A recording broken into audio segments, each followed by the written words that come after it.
5, 4, 3, 2, 1, 0, ignition, liftoff.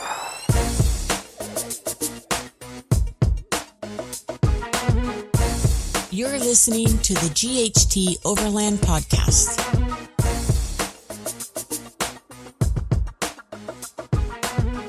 Overland adventure around the world fuels a lot of us.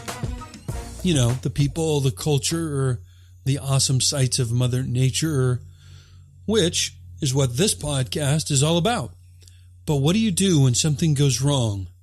Especially if it's a medical issue, right? Like, what should your plan be? You should have a plan A and a plan B. Genius. I am. Yes, you are. So, like, seriously, how do you prepare for the unexpected? Well, sometimes you really can't. But if you think ahead before you take your travels, you can learn from other overlanders' past experiences. So if you're ever in that scenario of the unexpected, we hope that you've done your research before you leave. You have a plan A and a plan B. Amen. And if you are out on the road, you can reference to other overlanders' experiences, and then you can also reference Global Rescue, because that's a great resource. Oh, the interview we did absolutely, with Dan with Global Rescue. Yeah. Really good point. So this week we have an especially great episode with Dave and Angela from Scotland.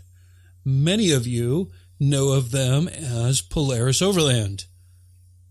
Right now I can hear everybody's screaming and cheering in the background.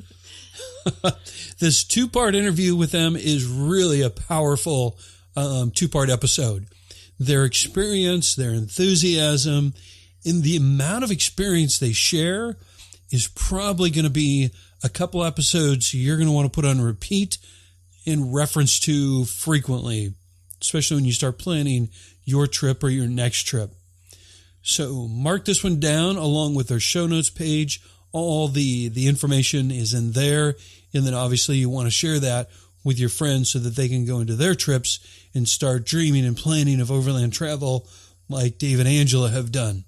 And then as Lisa mentioned, a really good resource also for some of the things that we're going to talk about in this two-part episode. Global Rescue, we talked with Dan, right? With Global Rescue. Really good resource that would have really been helpful for them, especially when you have a translation challenge and you're in a different country. So, what do you say, Lisa? Let's get into our official introduction and get into the interview. Let's do it.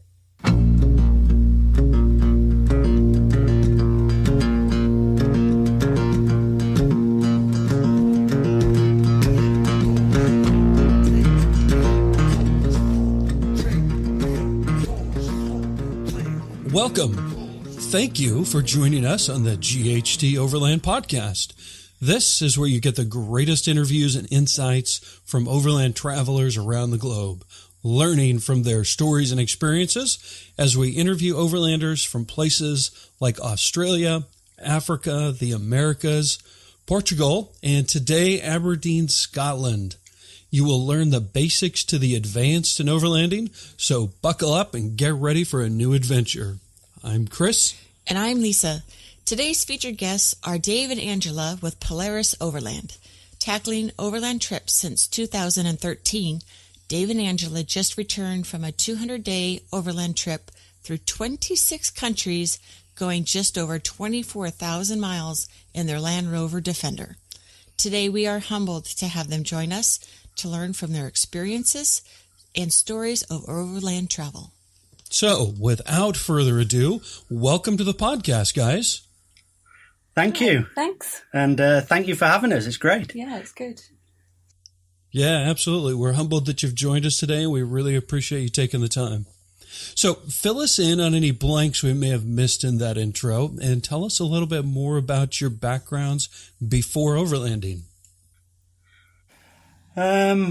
Probably I myself have travelled a lot with my lifestyle, and I've always worked in shipping. I was in the British Navy for years.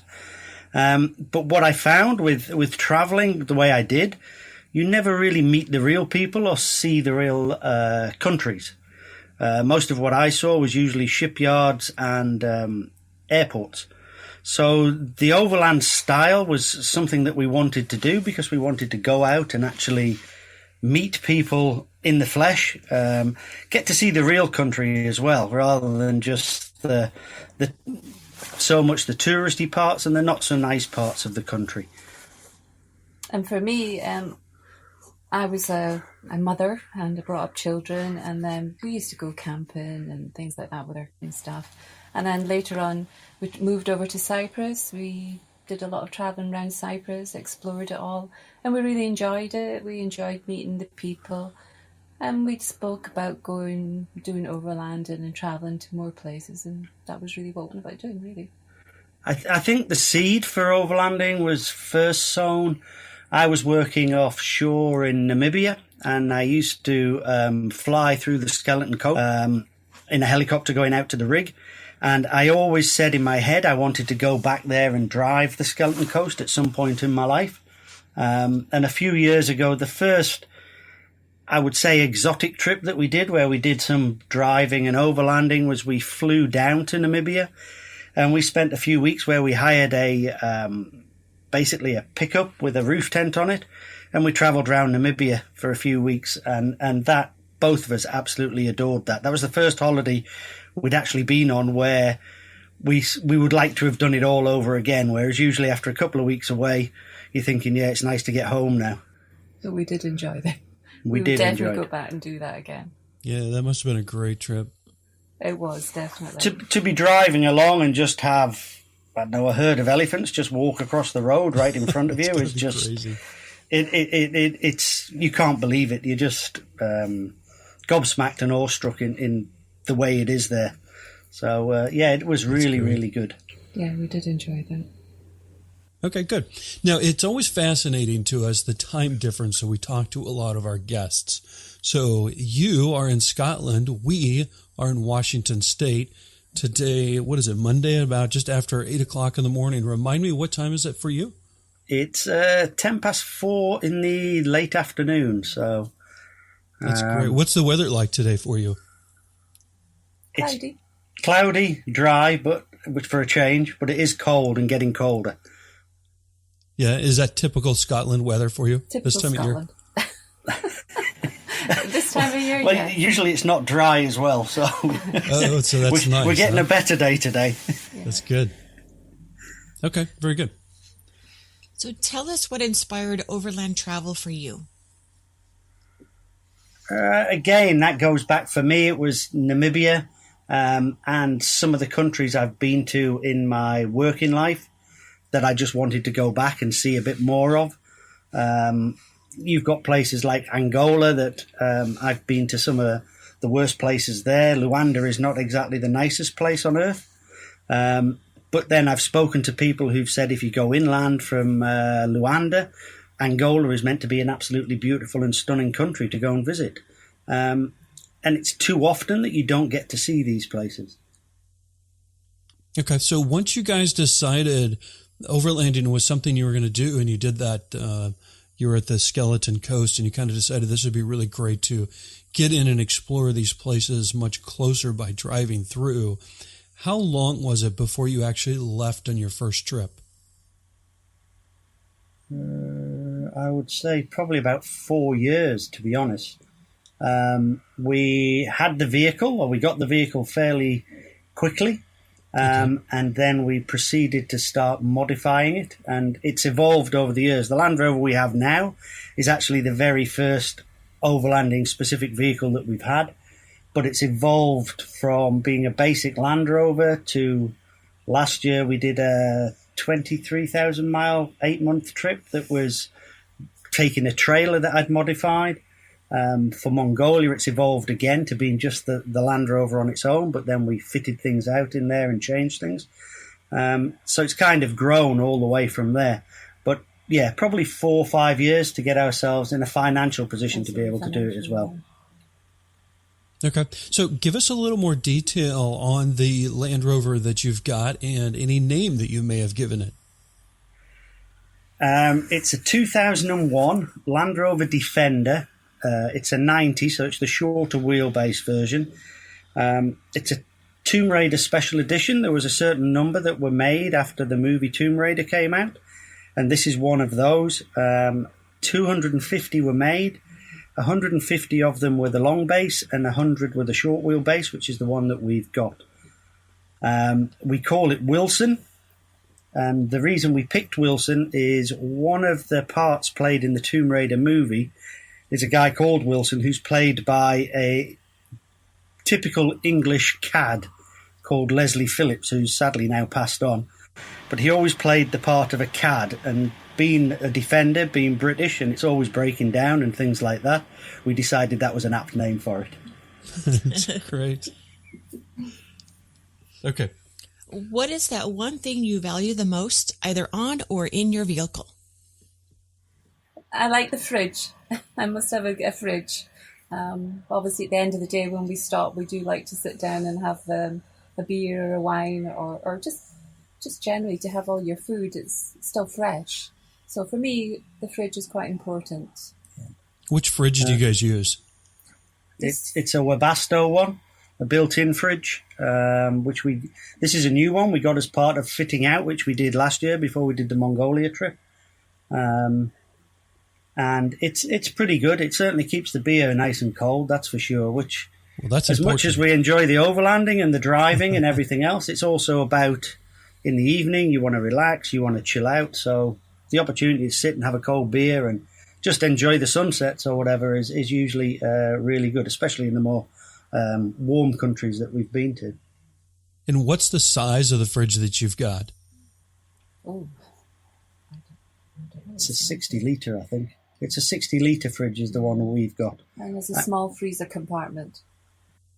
Are you pretty happy with that size? Or if you were to do it again, would you either go up or down in size? Ideally, I would probably go bigger, because if you want to put drinks in, then obviously the space is taken up by drinks fairly quickly. The problem we have, being a smaller Land Rover, we have to compromise on space that we do have there. And so everything that we have in the Land Rover is a compromise based on space and what we actually want and what we need. And that goes throughout the whole build of the Land Rover since we've changed things. It's quite good. It has a small freezer department on it, so it means that we can buy some meat and store it, for times that we can't get meat. And I would say for me, I like the tent. Yeah. The tent is the new tent we've got. We've gone for a hard shell. So previously we had a soft cased fold-out tent, an old Hannibal one, which was really, really nice for space. But when you're traveling every day and moving on, it's a bit of a pain every morning having to put it all away. And especially if it's wet or bad weather, you just end up covered in whatever dirt's been rolling around on top of the tent while it's been stored away and while you've been driving. And so the new tent we have, being a hard shell, goes up in, less than a minute, and take down is probably 2 minutes at the most.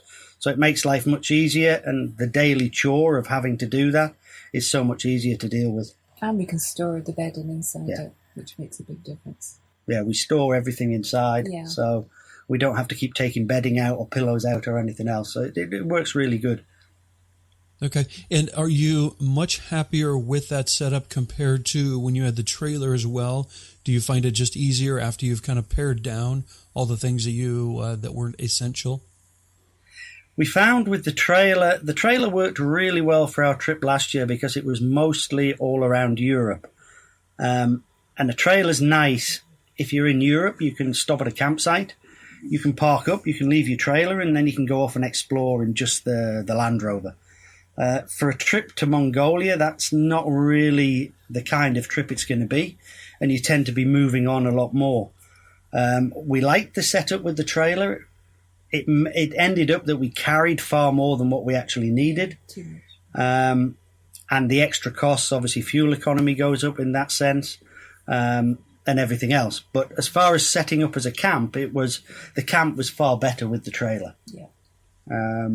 But so if again, you were to do that same Europe trip again, would you add the trailer back into your setup? Yeah, we'd certainly consider it. Okay. We with somebody else with the Tomb Raider, we actually sold the trailer to on our return, so they now have that trailer and they're traveling around with that one. Oh, fun. Okay. Yeah. And then the other thing I was just simply curious about with the pop-up tent that you've got now, if conditions are super windy, is that a concern for you at all? Not with that one so much. With the fold-out one, it used to flap a lot in the wind. This one, because it's like a wedge shape, if you're facing the right way into the wind, we've found we've had no problems.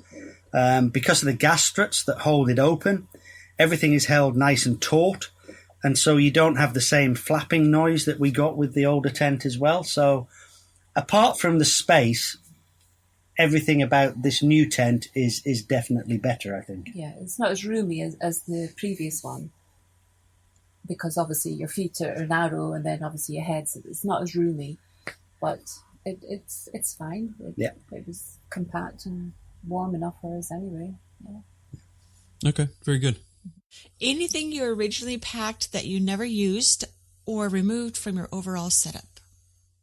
Not this trip, because this trip we were pretty good at, taking just what we needed, really. Probably too much clothes, on my part, I would say, but a big difference to what was the year before, and I'm sure it'll be reduced again. But It will. I'm a woman. We like lots of choices. That's awesome. So for other Overlanders to kind of learn from your original trip to your most recent one, what are some of those things that you either got rid of or you unpacked or didn't take again that you found with experience were just non-essential? I would say in the cooking side of things, we reduced like plates and knives and forks. We probably had enough for 4 or 5 people, which it was silly. So we've just cut it down to only what we need. So like plates, knives and forks, cups, glasses were just the basic for 2 people. Yeah, our thinking is with that, if you meet other people when you're traveling, they're going to be traveling themselves, so they'll have their own set of knives and forks if you need to all have a meal together. Yeah. We left things like, I think we gave away a lot of stuff last year. On our travels. Within about a month of leaving Cyprus when we set off, we started giving away things pretty much straight away. Mm-hmm. We gave away Dutch oven, things like that, which we just weren't using and weren't getting the benefit out of it, so we passed it on. I think we'd originally, when we were looking at what we wanted to take, we'd maybe looked a bit too much in like the Australian example of how people go overlanding there, and they tend to basically take pretty much the kitchen sink. And we started out like that and then realized that we had way too much stuff, we were carrying too much weight, and there was just things that we weren't using and we didn't need. So we started paring everything down all the way along through the whole trip. And even after this trip, with what we had with us this time, we didn't need to take as much clothes, like Angela said. And now Angela is probably down to a third of what she had last year, and she still thinks she's got too much stuff. So I must be doing something right there in training her. That's awesome. So what are your current top 2 or 3 destinations, along with a little detail on what made them so special for you? Okay, well, for me, probably I really enjoyed Namibia, and I would definitely go back there again. Just the animals and the country. It was a beautiful country as well. And we really enjoyed it. It was just a relaxing way, and there was no time I ever felt scared or frightened. And although we had wild animals, but we were just in a pop-up tent, and anything could have happened, but no, it was good. Petra was another one I really enjoyed, going to Petra in Jordan. That was very good. Just the awe of walking down the alleyway and coming to... it was just amazing, the whole thing. We really enjoyed there. Mongolia we really enjoyed. I loved the desert part of it. That was like an adventure, because it was really off-roading, a lot of that. So I really enjoyed that part as well, myself. What about you, Dave? I would say, yeah, Namibia for sure is definitely one of the top ones. And as an introduction to Africa, Namibia is absolutely perfect because it's probably one of the safer countries that are in Africa when you think of Africa. Everything is there that you need. The animals are there. The scenery changes throughout, depending as you drive around. You can have desert. You can go to the mountains. You've got everything everywhere. You've got wildlife parks that you can go in, and you're actually the ones that are caged so that the animals don't come after you. So you stay in a campsite, but the walls around there are to protect you, not to protect the animals or keep you from getting to the animals. So, Mongolia for sure. Mongolia is a real, I would call it a car wrecker. If you've got to have a really decent vehicle for there, if it's going to last. We did river crossings and mountains at the start.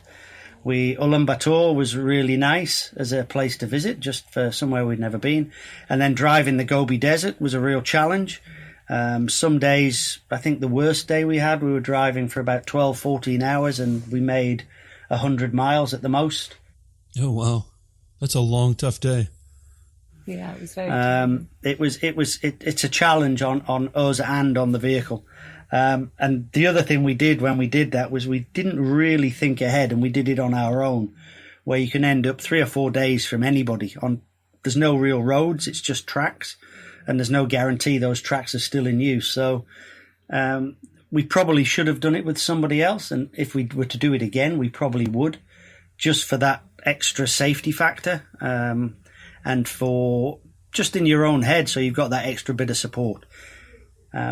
Other countries, but it was exciting as well. It was exciting doing it on our own, but probably stupid, but part of the adventure. Yeah. Morocco was really good last year. That's another place that if you have a 4-wheel drive vehicle is a great place to go and visit. And for us in particular, for Europe and for the UK, it's a fairly accessible place to go from the UK. It takes a couple of days to drive down there. You can get a ferry most of the way. And it gives you a whole different perspective on what Europe is and everything else when you go there, being part of North Africa. And I did enjoy the Pamir Highway in the Pamir Mountains in Kyrgyzstan and Tajikistan, where we were driving. The highest point was 4,655 meters, I think, where I don't know who was coughing worse, me or the car, to be honest. That's great. So on provisions, how do you plan for purchasing your groceries during longer trips? Then if you can add any tips for purchasing fresh meats and vegetables from those smaller towns and villages that you visited.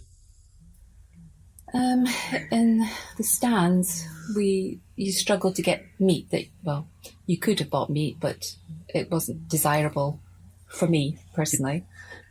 So if there was nothing that we seen that we thought was okay, because a lot of it's just lying about and it could be lying on a table. It's not not like ours where it's refrigerated and things. So I tend to buy maybe salamis that are wrapped up, things like that that are sealed, and check the dates in them. Vegetables a little bit easier to get. You can buy them on the side of the road. People are selling all their own vegetables that they're doing themselves. It is hard, especially in Asia, we found, to get fresh meat. Fresh meat in particular was difficult. Unless you were in the big towns. So when you were in the big towns, you would probably buy extra things and try and put them into the freezer part. But I always had dry food, I always had tins, I always had lots of spices to make things a little bit tastier, because food is a bit bland over there. Pastas. Yeah, so we always had pastas, rice, sort of things. We kind of run with a... We have our backup, which is all the dried foods and everything else, which we know we can go probably certainly a few days, 4 or 5 days with those. Okay. If we come to a town where there is some fresh food that we can get, again, we aim for about 3 or 4 days worth of fresh food. Anything more than that, and then we're struggling to store it. And then we're struggling to not only store it, but also preserve it whilst we're storing it. So that's kind of how we travel. We if we find anywhere that's usually got any fresh meat, we'll tend to do barbecues and things like that. for cooking those with the fresh veg and everything else. And then when we get down to starting to run out of the fresher stuff, Angela will turn around and she'll make up different meals, pasta meals, stir fries, things like that. And just use salami and vegetables. Yeah. And things that I have in the cup, our dry food, our tins. We've never gone anywhere where really we needed more than a week's worth of food, to be honest. And we certainly haven't gone hungry at all. No, we've never gone hungry, that's for sure. No. That's important. It is indeed. And you have to always fill up on your beer as well whenever you get the opportunity. Yeah, where was a favorite place that you found that had really good beer? Oh. I'll let you have that one. I've enjoyed the beer everywhere I go, to be honest. After 14 years in the British Navy, there was one thing I was taught was enjoy beer wherever you are. Very good. That's awesome. Probably the best thing is the fact that it's cheaper in a lot of countries than it is in the UK. So that's obviously a nice consideration when you're traveling. And traveling to like Central Asia, everything is cheaper there. So it financially, it's much easier as well. Oh, definitely. Yeah. What's a favorite meal or recipe you enjoy while traveling? I don't know. We sort of mix it. Barbecue. We quite enjoy barbecues. We try to do them because if we have a barbecue, we'll usually have a little fire afterwards. We use our barbecue and then we put wood into it and make it as a fire pit. So we do tend to have a lot of that if we can get fresh meat. I'll make chilies, curries. We don't really have a favourite one. I couldn't say, wow, that's my favourite. We try to mix it up a little bit, and we have our cooking we've got a 2-burner Coleman stove that we use, or we have a gas stove as well. So we try to make it simple, but also tasty as well. And especially when you go into the countries where the food's more bland, it's nice to have a chili or something like that. And that's where Angela's stock of spices and everything else come in. So we can put a little bit of zing into the meal. Yeah. I like it. How do you generally do your laundry on the road? Well, we have a small... Overlander's washing machine. Yeah, like a small box. A plastic container on the back. And we tie it onto the back of the car. And we fill it up every morning with some, our basics, underwear or T-shirts. And then we fill it with water and some washing and tie it on. And the whole day it sort of wriggles about there and gets jumped about. Gets washed through the day, and then in the evening all you have to do is rinse it out and hang it up. That's it. So that works on most things. And then once in a while we'll stay in a campsite or a hostel. Even if it's a hostel, we'll sometimes, if we can, we'll stay in our own tent anyway. But while you're there, we try and find one that's got proper laundry facilities so we can give everything a good wash when we need it. Okay. Where did you guys find the box or the jug that you use to put your laundry in? Is there something specific that you use that you have found that you like, or can you give us a little more detail on that? It's all it is basically just a plastic tub with a lid on that seals. A wideish lid. Yeah, wide enough that you can put your clothes in. Some people use flare boxes. It's 10 not litres, huge. 10 it's enough litres. To get, 2 T-shirts and underwear, and maybe a tea towel. Yeah, things like that, and per box. It's very simple. I think there's a lot of people. I learnt it off some other overlanders that I followed before we actually set off, and we tested it when we were in Cyprus, and it works great for day-to-day stuff, things like that. It works great. Let the journey do most of the hard work, and then all you have to do is rinse it out and dry it in the evening. As long as you get a good supply of water, that's, if you haven't got water, a good supply, then obviously you've got to limit how many days you can do it. And hygiene, do you have a shower and toilet set up, or what's your recommendation for keeping it simple and hygienic on the road? I prefer, obviously we don't have a shower or a toilet facility, so it's hide behind the trees or whatever we have, dig holes and things. But generally in the morning we'll fill up a basin of water and we'll wash ourselves down basically every day, or wet ones. Yeah, wet wipes, a basin of water, or if there's a nice river, we have been known to just jump in the river and go and take a bar of soap with us and have a good wash and a scrub when we're in there. It's a bit cold usually. Yes, they have been cold. It wakes you up. It does indeed. It does indeed. But that's probably most of it. Yeah. And then again, when we get to a campsite or a hostel, then obviously we try and get ourselves as clean as possible as well. I find the basin, it makes you feel fresh, and I find that quite good. Again, it depends how much fresh water we have with us to be able to do that. We have it on-board water, and we tend to have a tub that we carry with water that isn't filtered that we can use for washing and for doing washing clothes as well. So we try to keep some extra, and if we have a chance to fill up, we always fill up when we can. Anything you change about that current setup? I wouldn't say no to a shower, but we get by. I mean, I couldn't say that I ever felt really dirty, or you've never told me that I've smelled, so I think you'd be okay with that. It's probably me that's smelling Probably worse. you that smells more. That's great. So what has been your number one biggest challenge you've had to overcome on the road? Well, I guess that's going to Angela with her medical issues when we were in Uzbekistan. Tajikistan initially. It's to give a little bit of background. What happened was we were driving. We'd just come off the Pamir Highway, so we just finished doing a run of about 400 miles along the Tajikistan and Afghanistan border. We'd stayed in Tashkent. In Dushanbe, in Tajikistan for the one night, and then we were heading up to Uzbekistan to Tashkent. That was a Sunday. Around lunchtime, Angela started complaining that she was getting like a little bit of a spasm of a pain in her stomach, which we assumed it was just probably food poisoning or something like that. Although, like Angela said, we'd both been for an Indian the day before and we'd both shared the same meal, but I was okay.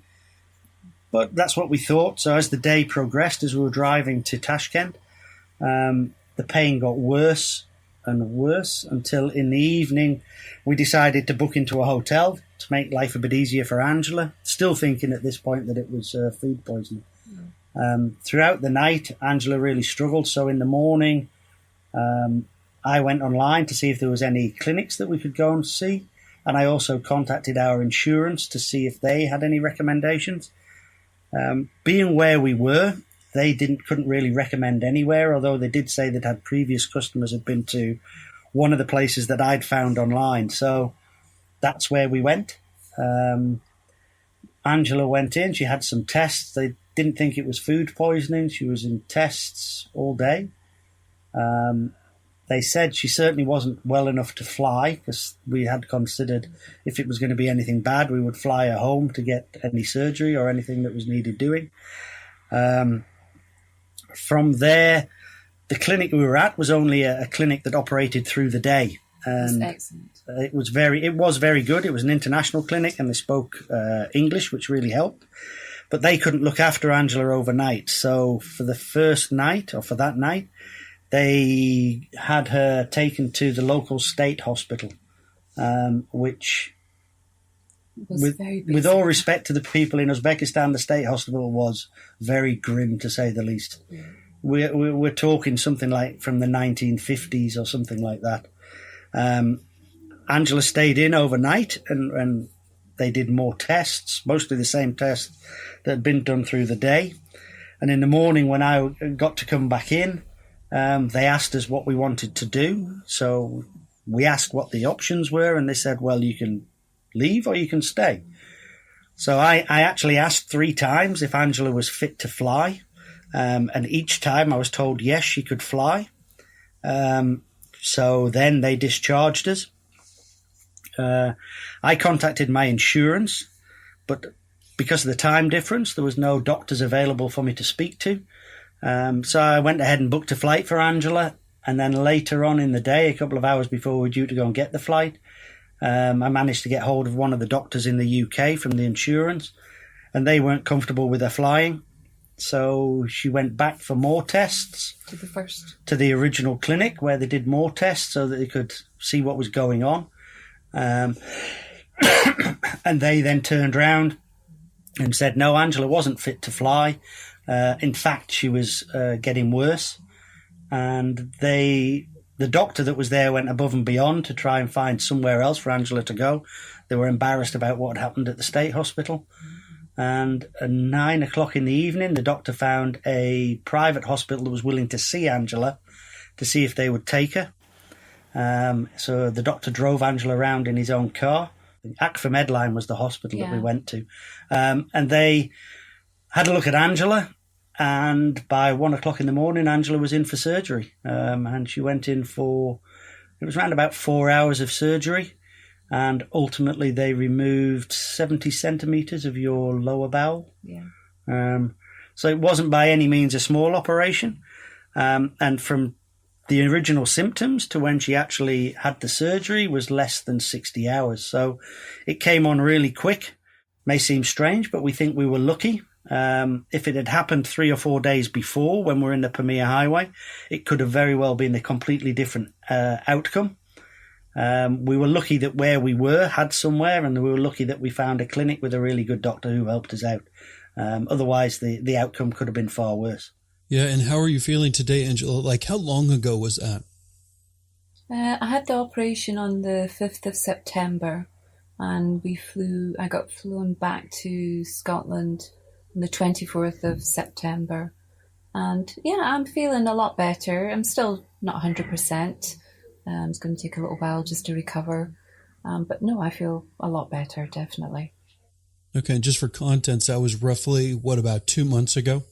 Yeah. Yes. 2 months yeah, ago. around about 2 months ago. Yeah. Okay. So what would be your either thoughts or recommendations? What insurance do you have, or what recommendations would you have for other overlanders to make sure that they've got proper insurance for a situation like that? It's a good question. We went through, we used World Nomads insurance. We've heard of other people who've used them, and I have heard of bad experiences, but predominantly they've been good experiences people have had. It's not cheap, the insurance. I think we paid for this trip, it was about £1,200, I think, for our cover for the two of us, which is quite a large amount of money to put out for less than a year's insurance. And we did toy with it, did we? And we had toyed. We could reduce it if we, as we thought, and we know lots of other people think the same thing, is that, if there's anything serious, I'll just fly home and get the surgery done there. Whereas we've proved in this instance that that's not always going to be an option. Our insurance were very good. I phoned them. They were phoning me back. They were helping. They did everything that I needed them to do. The only issues we had was because it was Uzbekistan, there was a language issue. So our insurance was having to use a Russian agent. And the other issue was that in Uzbekistan, they're not really set up for dealing with foreign people like this. And so payment became an issue. I spent 2 hours before the operation, I would say, at the end of Angela's bed, of all places, with the hospital administration, while they were trying to make sure that they were going to get paid. My insurance had already sent them a letter of guarantee that they would pay the bill, but they didn't really understand what that was or what that meant. And at one point, they wanted me to go to an ATM at midnight and take out $4,000 out of an ATM to bring it back as a down payment. So imagine that. You live in Scotland, or you live wherever you live. You're in Uzbekistan. Your wife or your partner, husband, whatever, is in a hospital bed, needs surgery. You're going through a Russian agent to translate. They're concerned about getting paid. And at midnight, they tell you to go to an ATM and pull out $4,000? That's not possible.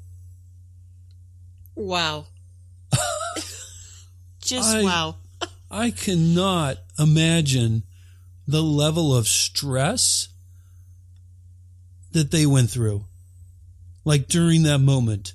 Like I'm equating that to when we had our first child and the stress that I felt watching you go through childbirth. Is that a fair analogy? It could be serious, yes, very serious. It leaves you speechless. I'm speechless. But when you're in it, you don't think of that stress because you're focused on the here and now, and trying to get through it. Because you have your significant other looking at you, and just say, "I just need surgery. I just need to be fixed. Help me." And that's something really to be mindful of. If something goes wrong, as Dave pointed out, you may not be able to fly back home to get it fixed. You may be stuck in a third world hospital, not speaking the same language. So have a plan before you leave, and have a plan B. Yeah. Really, really smart. Now, not just to get stuck on that, Dave and Angela shared a lot of really good information, from their refrigeration to their kitchen setup to meal stuff. We covered a lot of information in this episode.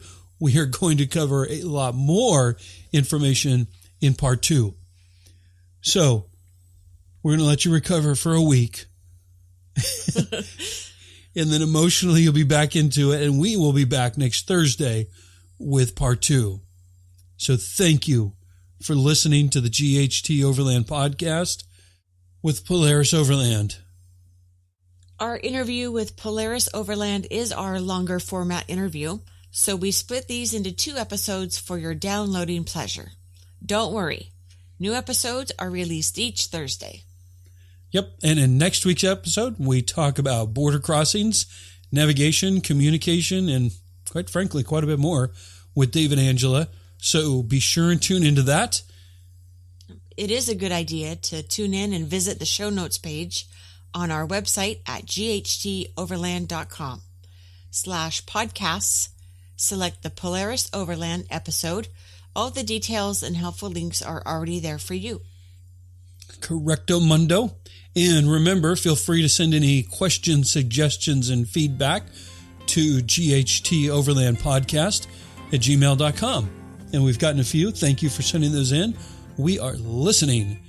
And you will hear some new questions coming soon, so stay tuned. And remember, it's always fun to tell Alexa, play the GHT Overland podcast. We would love it if you would connect with us on social media at GHT Overland.